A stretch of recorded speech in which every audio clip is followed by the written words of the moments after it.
বিসমিল্লাহির রহমানির রহিম। আসসালামু আলাইকুম। আমি সেলিম মাহমুদ সজীব, বিবিএ টিচিং হোম কর্তৃক আয়োজিত বিবিএ অ্যাকাউন্টিং সলিউশন চ্যানেলের পক্ষ থেকে সকলকে জানাচ্ছি আন্তরিক শুভেচ্ছা এবং অভিনন্দন। আমাদের আজকের টিউটোরিয়ালের বিষয় ক্যাশ ফ্লো স্টেটমেন্ট চ্যাপ্টারের দ্বিতীয় ক্লাস। এই অধ্যায়টি অতি গুরুত্বপূর্ণ। বিগত ক্লাসে ক্যাশ ফ্লো স্টেটমেন্টের পরোক্ষ পদ্ধতি অর্থাৎ ইনডিরেক্ট মেথডের কিছু রুলস সম্পর্কে আমরা জেনেছিলাম। আজকে আমরা শিখব এই রুলসগুলো ব্যবহার করে কিভাবে ক্যাশ ফ্লো স্টেটমেন্ট ইনডিরেক্ট মেথডের অঙ্কগুলো সমাধান করতে হয়। চলো তাহলে আজকের ক্লাসটি শুরু করা যাক।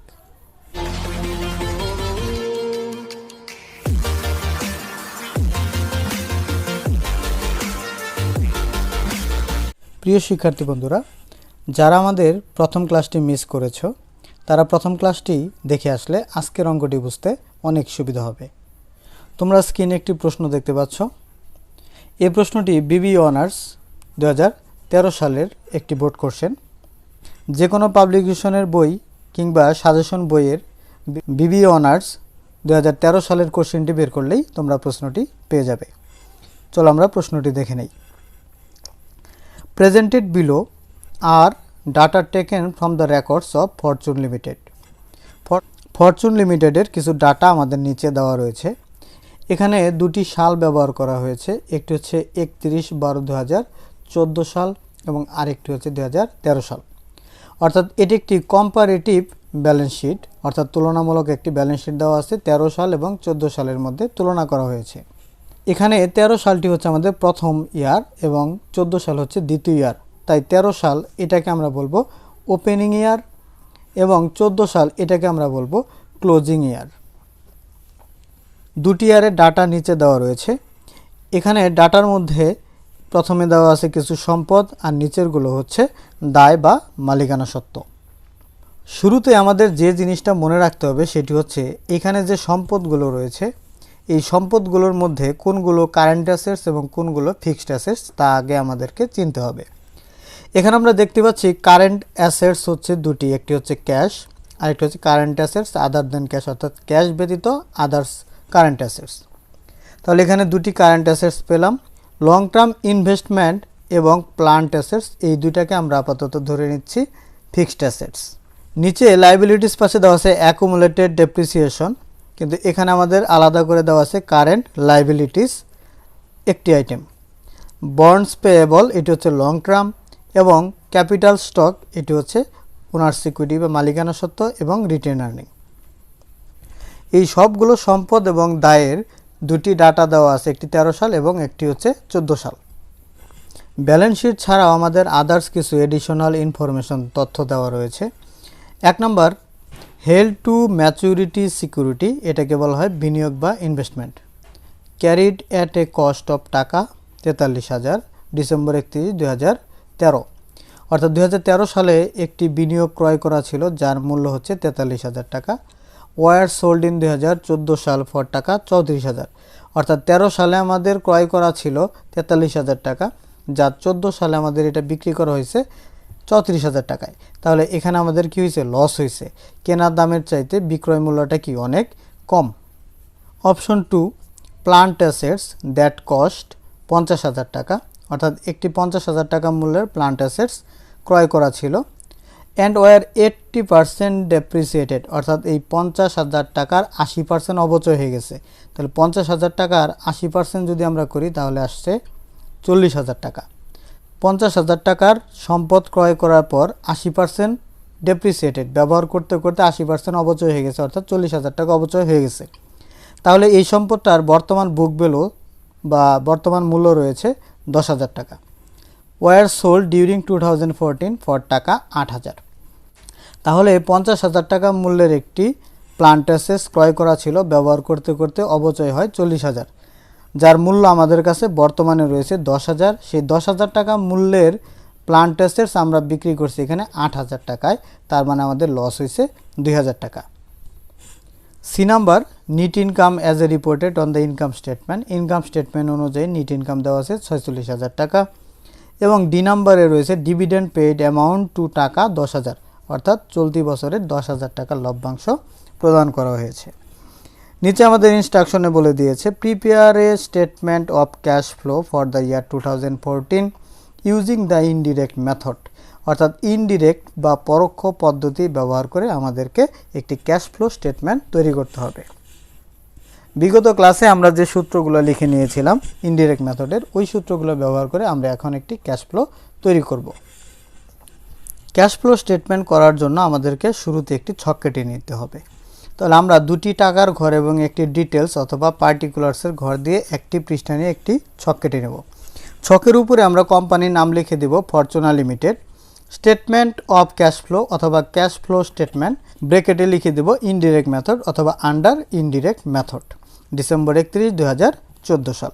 এখানে দেব আমরা ডিটেলস অথবা পার্টিকুলার্স এবং টাকা দুটি টাকার ঘর থাকবে। আমরা জানি ক্যাশ ফ্লো স্টেটমেন্ট করতে হলে আমাদেরকে তিনটি ভাগে ক্যাশ ফ্লো স্টেটমেন্ট করতে হয়। একটি হচ্ছে অপারেটিং অ্যাক্টিভিটিস, বি নাম্বারে ছিল আমাদের ইনভেস্টিং অ্যাক্টিভিটিস এবং সি নাম্বার ছিল ফিনান্সিয়াল অ্যাক্টিভিটিস। শুরুতে আমরা এ নাম্বার দিয়ে cash flow from operating activities এটি লিখে একটি কোলন দিব। অপারেটিং অ্যাক্টিভিটিস নেওয়ার পর আমাদেরকে শুরুতে নিতে হবে নিট ইনকাম। আমাদের প্রশ্নপত্রে নিট ইনকামের পরিমাণ দেওয়া রয়েছে। আমাদের প্রশ্নপত্রে নিট ইনকামের পরিমাণ দেওয়া আছে ইনকাম স্টেটমেন্ট অনুযায়ী 46,000 টাকা। এই টাকাটি আমাদের আগে নিয়ে নিতে হবে। তাহলে ইনকাম স্টেটমেন্ট অনুযায়ী নিট ইনকামের পরিমাণ 46,000 টাকা, এটা আমরা শুরুতে সেকেন্ড কলামে দিয়ে দিব। এরপরে নিট ইনকামের সাথে আমাদের কিছু কি করতে হবে, অ্যাডজাস্টমেন্ট করতে হবে। অ্যাডজাস্টমেন্ট করার জন্য যে রুলসগুলো আমাদের ছিল একটি একটি করে রুলস আমরা অঙ্কে প্রয়োগ করব।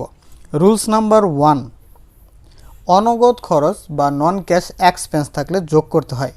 অনগদ বা নন ক্যাশ এক্সপেন্স বলতে আমরা সাধারণত বুঝি ডেপ্রিসিয়েশন এক্সপেন্স অথবা অ্যামোর্টাইজেশন এক্সপেন্স।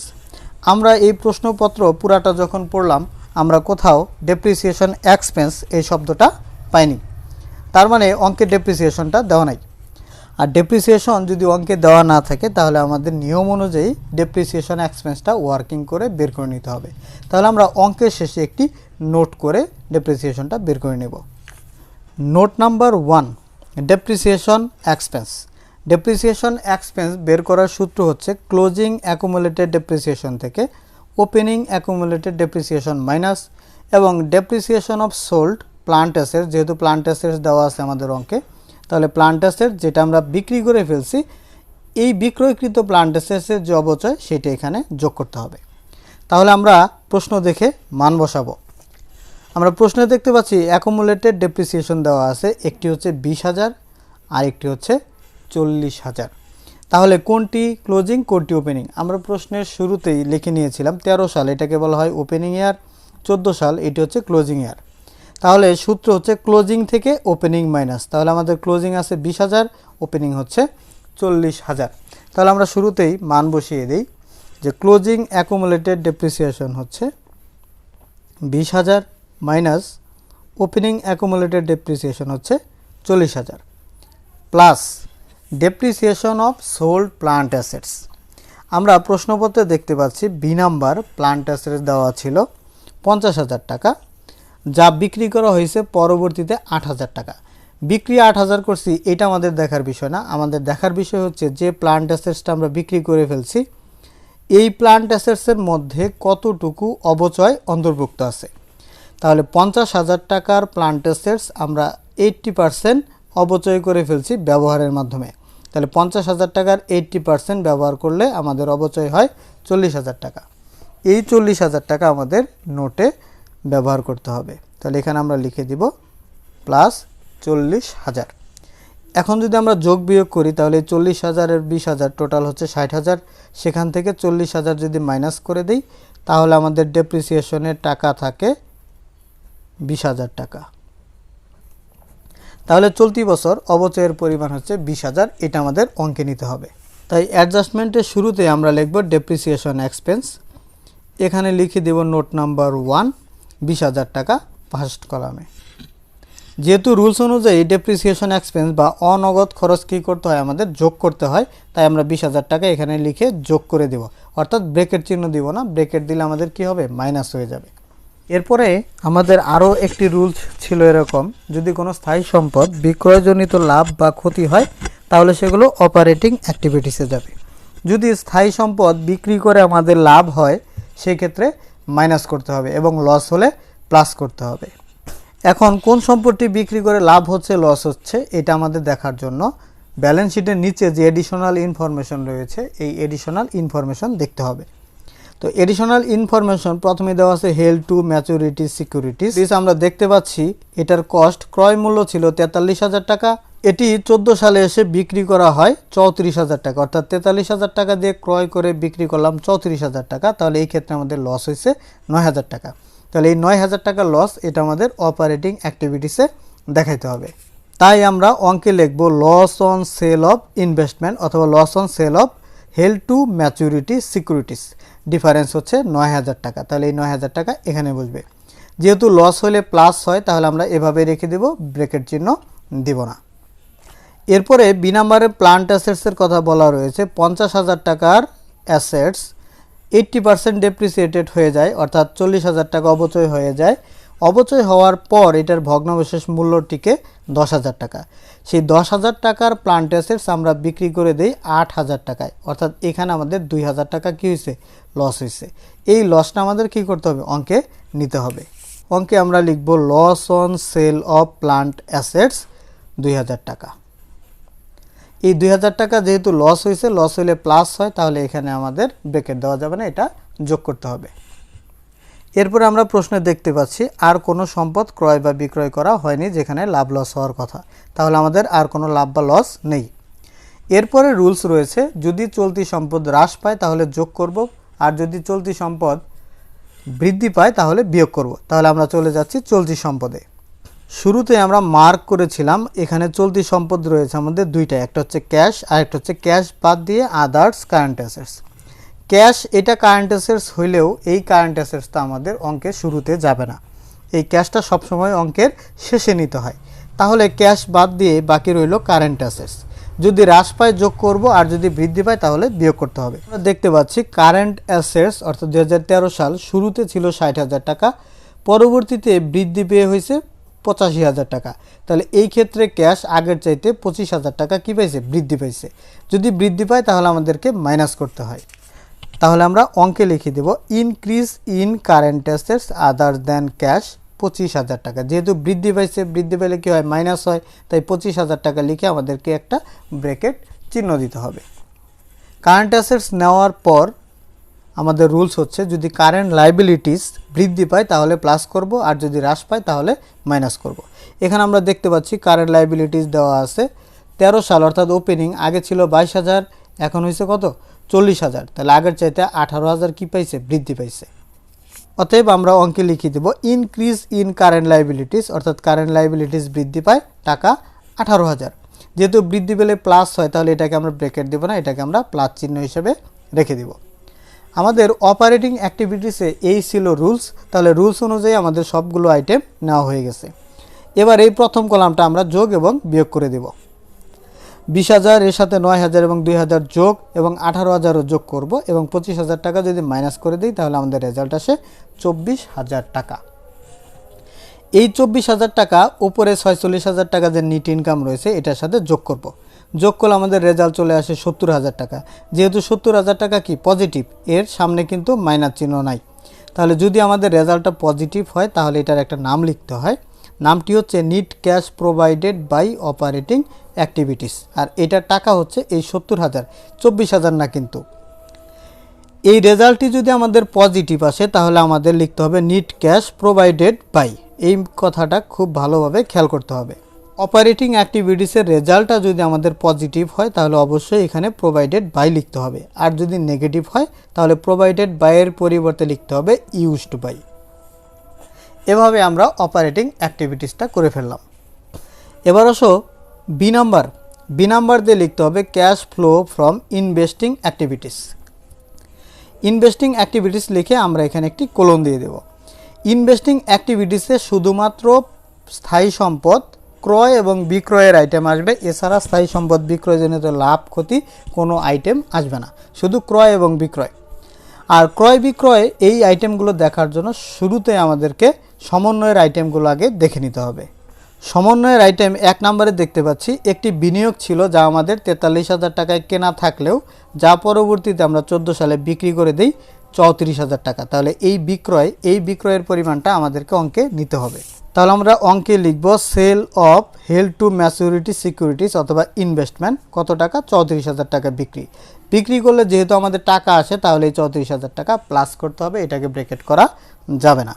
এরপর সমন্বয় রয়েছে বি নাম্বার প্লান্ট অ্যাসেটস। একটা 50,000 টাকা মূল্যের প্লান্ট অ্যাসেট ছিল যা 40,000 টাকা অবচয় হওয়ার পর দাম ছিল 10,000। সেই 10,000 টাকা মূল্যের প্লান্ট অ্যাসেটস আমরা বিক্রি করে দেই 8,000 টাকায়। তাহলে এখানে বিক্রয় মূল্য হচ্ছে 8,000 টাকা। এই 8,000 টাকা আমাদের ইনভেস্টিং অ্যাক্টিভিটিসে যাবে। তাহলে আমরা লিখে দিব সেল অফ প্লান্ট অ্যাসেটস টাকা 8,000। যেহেতু বিক্রি করলে টাকা আসে তাহলে এটা আমাদেরকে প্লাস করতে হবে।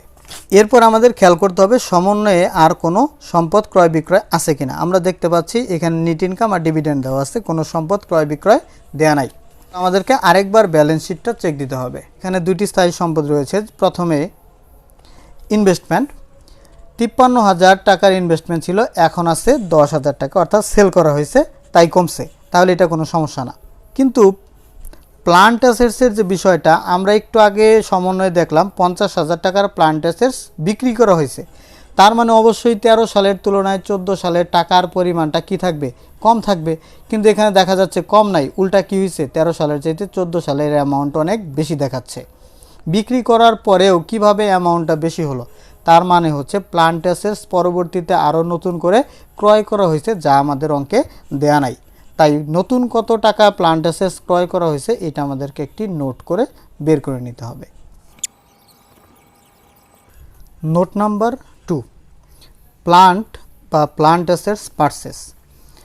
বের করার সূত্রটি হচ্ছে closing plant assets minus opening plant assets plus sold plant assets. তাহলে ক্লোজিং প্লান্ট অ্যাসেটস থেকে ওপেনিং প্লান্ট অ্যাসেটসটা প্রথমে মাইনাস করতে হবে, এর সাথে প্লাস করব সোল্ড প্লান্ট অ্যাসেটস, অর্থাৎ সমন্বয়ে যে সম্পদটি আমরা বিক্রি করে ফেলছি ওইটার যে কস্ট ভ্যালু ক্রয় মূল্য আছে ওইটা আমাদের এখানে যোগ করতে হবে। প্রশ্ন অনুযায়ী প্লান্ট অ্যাসেটস এখানে আমাদের ক্লোজিং দেওয়া আছে 3,35,000 আর ওপেনিং দেওয়া আছে 2,15,000। তাহলে আমরা যদি মান বসিয়ে দিই, ক্লোজিং প্লান্ট অ্যাসেটস এটা হচ্ছে 3,35,000 মাইনাস ওপেনিং প্লান্ট অ্যাসেটস হচ্ছে 2,15,000 প্লাস সোল্ড প্লান্ট অ্যাসেটস, একটি সম্পদ প্লান্ট অ্যাসেটস আমরা বিক্রি করছি সমন্বয় বি নাম্বারে 50,000 টাকা যার কস্ট ভ্যালু ছিল, তাহলে এই 50,000 টাকা এখানে আমাদেরকে যোগ করে দিতে হবে। এখন এই 3,35,000-এর সাথে যদি 50,000 যোগ করি এবং 2,15,000 মাইনাস করে দেই তাহলে নতুন ক্রয়কৃত প্লান্ট অ্যাসেটসের মূল্য আসে 1,70,000 টাকা। এই 1,70,000 টাকা আমাদেরকে ইনভেস্টিং অ্যাক্টিভিটিসে পারচেস হিসাবে মাইনাস করতে হবে। তাহলে আমরা লিখে দিব পারচেস অফ প্লান্ট অ্যাসেটস অথবা নিউ প্লান্ট অ্যাসেটস, এখানে দিব নোট নাম্বার 2 1,70,000 টাকা। যেহেতু ক্রয় করলে টাকা চলে যায় তাহলে এটাকে আমাদেরকে মাইনাস অর্থাৎ ব্র্যাকেটের মধ্যে দেখাতে হবে। এছাড়া আমাদের অঙ্কে আর কোনো স্থায়ী সম্পদ নাই, তাই দুটি প্লাস একটি হচ্ছে মাইনাস। আমরা যদি যোগ বিয়োগ করি তাহলে আমাদের রেজাল্ট আসে নেগেটিভ 1,28,000 টাকা। যেহেতু ইনভেস্টিং অ্যাক্টিভিটিসের রেজাল্ট আমাদের কি আসছে, নেগেটিভ আসছে, তাহলে আমাদের এখানে লিখতে হবে net cash used by investing activities. একটু আগে আমি বলেছিলাম যদি পজিটিভ হয় তাহলে প্রোভাইডেড বাই, আর নেগেটিভ হচ্ছে তাহলে এখানে লিখতে হবে ইউজড বাই। এবার হচ্ছে সি নাম্বার হচ্ছে cash flow from financing activities বা ফিনান্সিয়াল অ্যাক্টিভিটিস, আর্থিক কার্যক্রম হতে নগদ প্রবাহ। লিখে আমরা এখানে কোলন দিয়ে দিলাম। এখানে রুলস হচ্ছে যদি শেয়ার বন্ড ডিবেঞ্চার এগুলো যদি ইস্যু করা হয় তাহলে প্লাস করতে হয়, ডিভিডেন্ড পেড করলে মাইনাস করতে হয়। এই সি নাম্বার ফিনান্সিয়াল অ্যাক্টিভিটিস করার জন্য সর্বপ্রথম আমাদেরকে সমন্বয় দেখতে হবে। আমরা সমন্বয় দেখতে পাচ্ছি নিট ইনকামের পরে এখানে একটি ডিভিডেন্ড পেইড দেওয়া আছে অ্যামাউন্ট 10,000 টাকা। এই আইটেমটা এখনও কোথাও যায়নি, এই ডিভিডেন্ড অ্যামাউন্ট এটা আগে আমাদেরকে অঙ্কে নিয়ে নিতে হবে। তাহলে আমরা অঙ্কে লিখব পেমেন্ট অফ ডিভিডেন্ড। এই আইটেমটি চাইলে আমরা আগে দিতে পারবো। ডিভিডেন্ড যেহেতু পেমেন্ট করছি, পেমেন্ট করলে আমাদের কাছ থেকে টাকা চলে যায়, তাহলে 10,000 টাকা আমাদেরকে ব্র্যাকেট অর্থাৎ মাইনাসে দেখাইতে হবে। এরপর দেখতে পাচ্ছি আমাদের সমন্বয়ে আর কোনো শেয়ার বন্ড ডিবেঞ্চারের কথা বলা নাই, তাহলে আমাদেরকে আগে ব্যালেন্স শিটটা আরেকবার দেখে নিতে হবে। ব্যালেন্স শিটে আমরা দেখতে পাচ্ছি এখানে একটি রয়েছে বন্ডস পেয়েবল, অর্থাৎ আগে ছিল 0 টাকা, অর্থাৎ কোনো ঋণ ছিল না, এখন নতুন করে ঋণের তৈরি হয়েছে ৭৫,০০০ টাকা। তার মানে আমরা নতুন করে একটা ঋণ করছি, তাহলে এটা আমাদেরকে নিতে হবে। এরপর আছে ক্যাপিটাল স্টক, 13 সালেও যা ছিল 14 সালেও তাই আছে, অর্থাৎ সমান সমান, বাড়েও নাই কমেও নয়, তাহলে এটা আমাদের অঙ্কে যাবে না। এরপর আছে রিটেন আর্নিং। রিটেন আর্নিং সাধারণত অঙ্কের কোথাও যায় না, যদি অঙ্কে নিট ইনকাম দেওয়া না থাকে সেই ক্ষেত্রে রিটেন আর্নিংয়ের মাধ্যমে নিট ইনকাম নোট করে বের করতে হয়। তাহলে শুধু আমরা বন্ড পেয়েবল পাচ্ছি ৭৫,০০০ টাকা, এটি আমরা অঙ্কে নিব। এখন আমরা অঙ্কে লিখব ইন্স্যুরেন্স অফ বন্ড পেয়েবল এই ৭৫,০০০ টাকা, যেহেতু ইস্যু করছে, ইস্যু করলে কি হয়, প্লাস হয়, তাহলে ৭৫,০০০ টাকা প্লাস এবং ডিভিডেন্ড পেয়েবল ১০,০০০ হবে মাইনাস। তাহলে ৭৫ থেকে ১০,০০০ মাইনাস করলে থাকে ৬৫,০০০, এটা হচ্ছে পজিটিভ। রেজাল্ট যদি পজিটিভ হয় তাহলে আগের মতো লিখতে হবে net cash provided by financing activities, এখানে ইউজড বাই লেখা যাবে না।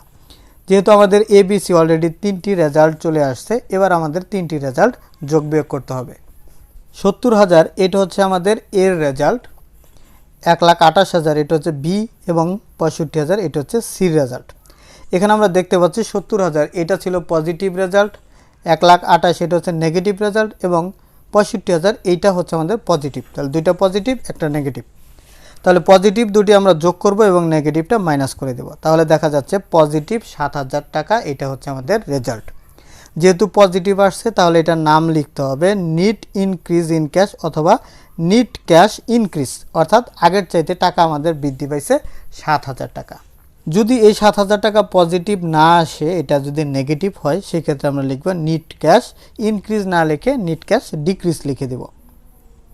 এবার এই ৭,০০০ টাকার সাথে ক্যাশ টাকা যোগ করতে হবে। আমরা প্রশ্নপত্রের শুরুতে ক্যাশ কারেন্ট অ্যাসেটস হলেও এই ক্যাশটি আমরা কোথাও দেইনি, এই ক্যাশটি বাকি ছিল। এই ক্যাশের 13 সাল এই ৮,০০০ এটা হচ্ছে ওপেনিং ব্যালেন্স এবং 15,০০০ এটি হচ্ছে ক্লোজিং ব্যালেন্স। তাহলে এই ওপেনিং ব্যালেন্স ৮,০০০ টাকা, এটা আমাদের নিট ক্যাশ ইনক্রিজের সাথে যোগ করতে হবে। তাই এখানে আমরা লিখে দেব ক্যাশ ব্যালেন্স জানুয়ারি ১, ২০১৪ অথবা লিখে দেব অ্যাড ওপেনিং ক্যাশ ব্যালেন্স, যে কোনো একটা লিখলেই চলবে। ওপেনিং ক্যাশ ব্যালেন্স ৮,০০০, তাহলে এই ৭,০০০-এর সাথে যদি ৮,০০০ যোগ করি তাহলে হচ্ছে ১৫,০০০ টাকা, এটার নাম হচ্ছে ক্লোজিং ক্যাশ ব্যালেন্স অথবা ক্যাশ ব্যালেন্স ডিসেম্বর ৩১, ২০১৪, যে কোনো একটা লিখলেই চলবে। এখানে আমাদের ক্লোজিং ক্যাশ ব্যালেন্স হয়ে যাচ্ছে ১৫,০০০ টাকা। এই অঙ্কের ১৫,০০০ টাকা এবং প্রশ্নপত্রের যে ক্লোজিং ক্যাশ ব্যালেন্স ক্যাশের টাকা অর্থাৎ ১৪ সালের ১৫,০০০ টাকা, এই অ্যামাউন্টটা সবসময় মিলে যাবে এবং কি এই অঙ্ক করার আগে আমরা জানতে পারবো এই অঙ্কের রেজাল্ট কত হবে। যেহেতু ক্যাশের টাকা ১৩ সালে হচ্ছে ৮,০০০ এবং ১৪ সালে হচ্ছে ১৫,০০০, অর্থাৎ ১৩-র চাইতে ১৪ সালে ক্যাশ বাড়ছে ৭,০০০ টাকা, অর্থাৎ এই অঙ্কের রেজাল্ট হবে ৭,০০০ টাকা। এইটা আমরা অঙ্ক করার আগেই বুঝতে পারবো।